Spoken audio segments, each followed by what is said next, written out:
Hello everyone and welcome back to the Fantasy Football Fixtures YouTube channel. My name is FPL Phillips and today we're going to be trying something a little bit new here on the channel, and that's going to be bringing you some of the must-know information ahead of the upcoming game week in order to make your transfers and pick your captaincy based upon it. So if you do enjoy, make sure to leave a thumbs up down below and let us know what you think of the format. If you're new around here, do remember to subscribe and comment anything and feedback you've got with regards to the series and if you enjoy it and would like it to be a weekly format for the rest of the season, because we want to make the content that you guys want to see. So yeah, without further ado, let's get into having a look at your quick guide to a green arrow for game week 2.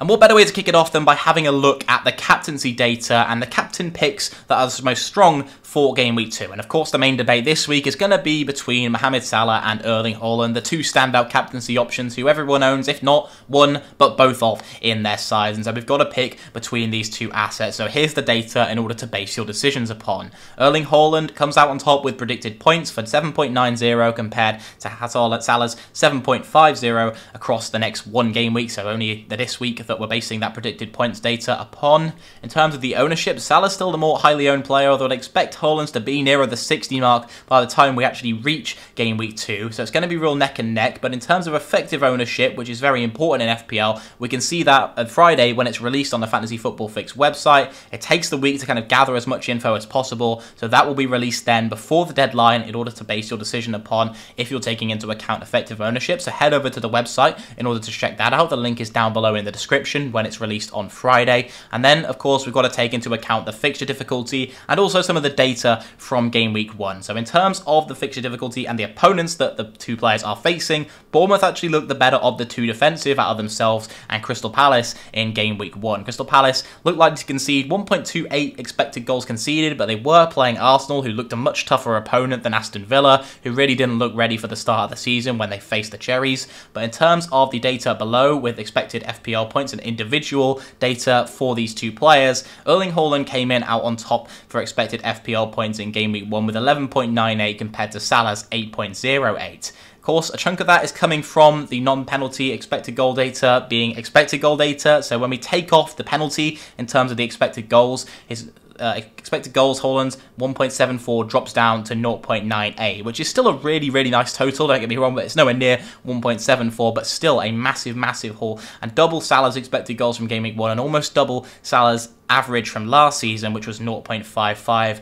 per game in terms of those expected goals. But that is Salah's average from last season, and he's nearly matching that with 0.52 in game week 1, so he's not as poor as some people were making out. But what really concerned me about Salah a little bit was his heat map and his individual touch map. He only managed 4 touches in the box. A lot of his touches were more out wide, especially when Darwin came on as well, although that was when Salah was involved in both the goals. So if Liverpool look a better team when Darwin's on the pitch, then that's not necessarily too much of a bad thing, albeit Salah might be involved less in terms of scoring the goals, but he did grab that assist, of course, and 2, means Liverpool scoring more goals means Salah more FPL returns, but we may end up seeing that Darwin Núñez becomes the standout pick in that Liverpool side, who knows, but I do expect him to start in game week 2, and it's worth considering how that might affect Salah's output in terms of points. And then if we look at the expected goals per team, it's Man City who looked a better side than Liverpool in game week 1. Who am I going to captain this week? I'm going to captain Erling Haaland. I think he's the best pick to go for. I think he's just got a higher ceiling. He's at home as well to Bournemouth, a fantastic fixture that would be on paper.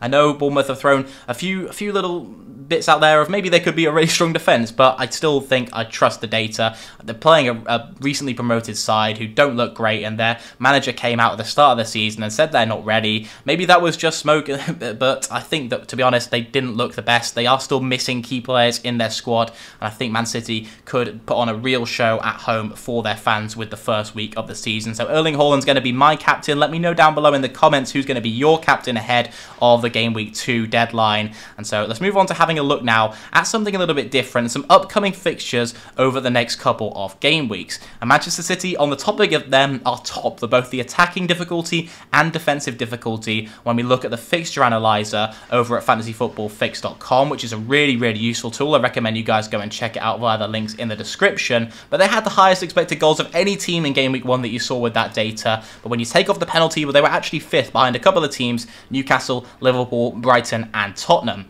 But the Citizens were also 2nd highest in terms of expected clean sheets with 0.77, which was only behind Newcastle, who had an expected clean sheets total of 0.82. They faced the seemingly struggling Nottingham Forest, who Manchester City actually faced in game week 5, so a very nice of a clean sheet so far, you'd have to say there. But we've only got 1 week of data to go on so far. We will have 3 extra weeks of data to go on before game week 5, of course. Maybe Nottingham Forest will have improved by then, but as mentioned, as it looks and it stands right now, Nottingham Forest looks a very nice fixture for a clean sheet for Manchester City. Before that game in game week 5 though, City faced some other opponents in Newcastle, Crystal Palace and then Bournemouth, who we've mentioned already. They were top 5 for expected goals conceded, so they were actually a very nice total that we saw before. It was top 5 in terms of not conceding many goals, so very nice for Bournemouth in game week 1. They were facing Aston Villa, who as mentioned looked rather poor, but still very impressive for a recently promoted side. And then it's Arsenal who fall just behind Manchester City in terms of the non-penalty expected goals as a team in game week 1.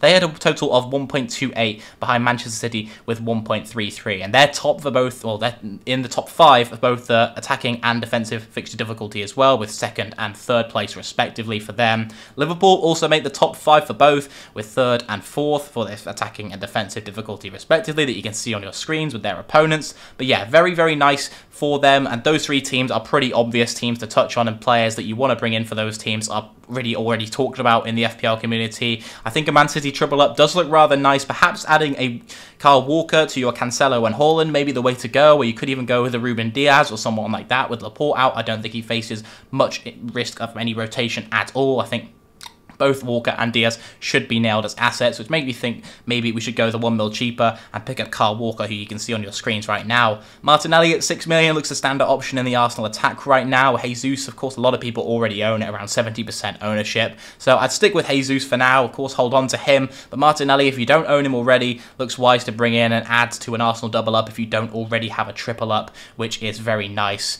So yeah, those are the fixtures that I think we should be targeting: the Man City, the Arsenal, and the Liverpool fixtures as well. But there are a few other teams in here too. The Chelsea attack looks like they've got some nice fixtures coming up next, as do Brighton's attack as well. Maybe Pascal Gross can finally not become just a 1-week wonder. But Wolverhampton Wanderers in 2nd for the defensive fixture difficulty, which is very nice indeed, facing Fulham, Newcastle and Bournemouth in the next 4 fixtures. So if you're looking for a cheaper defender, maybe someone at 4.5 million, then Johnny Ore-Nouri could be your guy. I know the Frenchman did score an own goal in game week 1, but I definitely wouldn't let that put you off for them at all.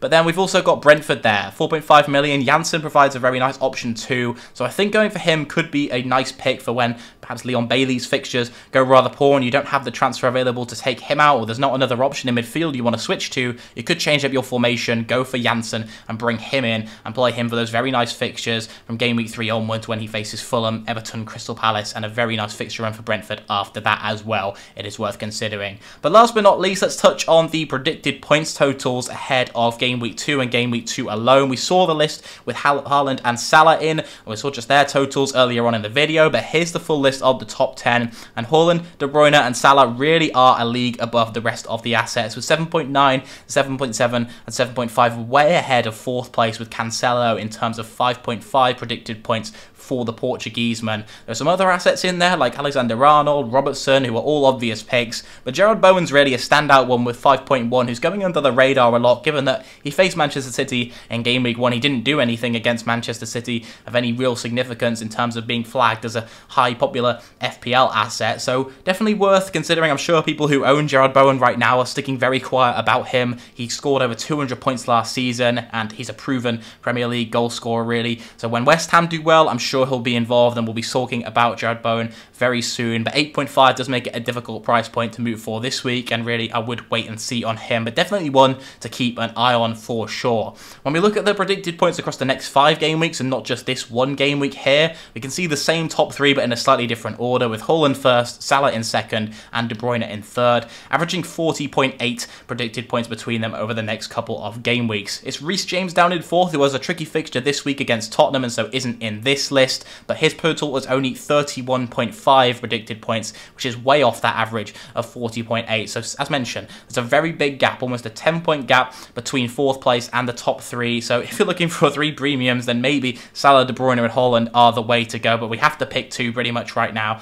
and I think Haaland and Salah are the two to own, with Haaland, as mentioned earlier, being my captain for this game week coming. So yeah, let me know, did you enjoy the weekly format down below? Do you enjoy the data? What would you add? What would you take away? And leave a thumbs up if you did enjoy the video down below. But that's going to be it for now. Thank you very much for tuning in, and I'll see you tomorrow for Eddie versus the algorithm returning on Thursday.